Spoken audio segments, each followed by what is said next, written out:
Di amiga, sus. Di ay ang kuan para hindi mangalay ang kamay mo sa kakachap ng mga ingredients. Ito lang pala siya, oh. Ito, ganyan. Tapos, iano mo dito ang mga sangkap para mabilis lang siyang makat. O, so yan na, nakat na. Sibuyas, bell pepper, red, and then garlic, carrots.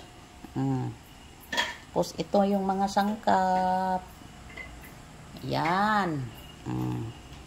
So, ganito ang paglagay, pagtimpla sa giniling mo. Siyempre, maghugas ka muna ng kamay, no? Kasi, hihipuin natin to para sumarap lalo. Yan. Paglagay ng timpla, nga tama lang na timpla, hindi siya aalat. So, ito, Ed. Turuan ko yung anak ko. Kasi pag maglayas ako, at least alam na niyang pagtimpla. Ganyan lang yan. Bod-bod yan. Budburin mo. Tamang timpla na yan.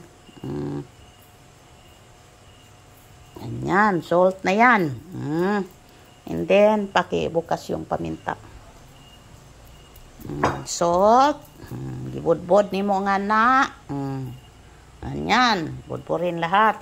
Tapos, and then, pamintang durog, puti or itim. Okay lang yan. Nakabili kami ng hindi original. Maganda yung original. Hindi fake. Yan. And then, gamay pitsin.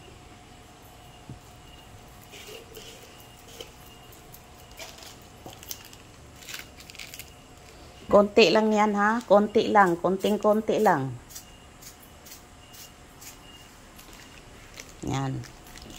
And then, ilagay mo yung kalahati lang muna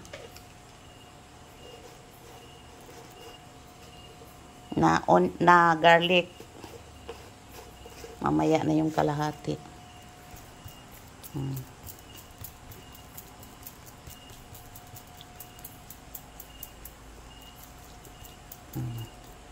Tapos, ang kalamansi, mamaya na pagkagisa mo sa karne nga wala ng tubig, tatakpan mo ito sa mahina na apoy lang.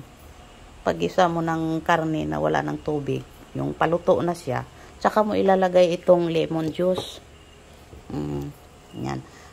Ganyan. And then, to asin, paminta, bitsin. And then, sa iba, lalagyan siya ng sugar. Parang ganun din. Red sugar nilalagay ko. Hindi ako maglalagay ng sugar kasi maglalagay ako ng Sprite. Maya ko ilalagay ang Sprite pagka wala ng tubig. Pag naigisa siya na wala ng tubig, mauuna ang kalamansi ilalagay pagka tapos ng tubig. And then, few minutes, balik-batad, halo-haloin mo. And then, tsaka mo lalagyan nito. Yan. Yan lang yan. And then, tuyo. Pakibukas ng tuyo. Ang tuyo niya, ganyan lang din ang tuyo niya. Ano lang din siya. Ganyan.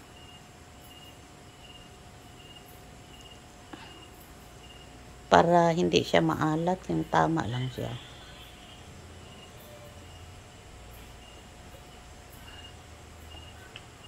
Yan na yan. Teka.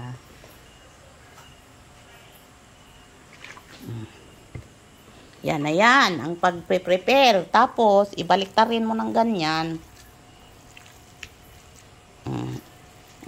Himas-himasin mo para sumarap.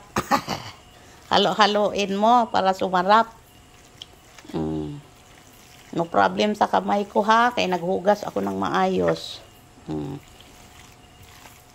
Ganyan. Ganyan lang. Tapos magigisa ka na ng bawang. Pagka nag-brown na ang bawang, lalagay mo ang sibuyas. Yan, maglagay ka ng bell pepper. Igisa mo para bumango. Tsaka mo ilagay ang karne.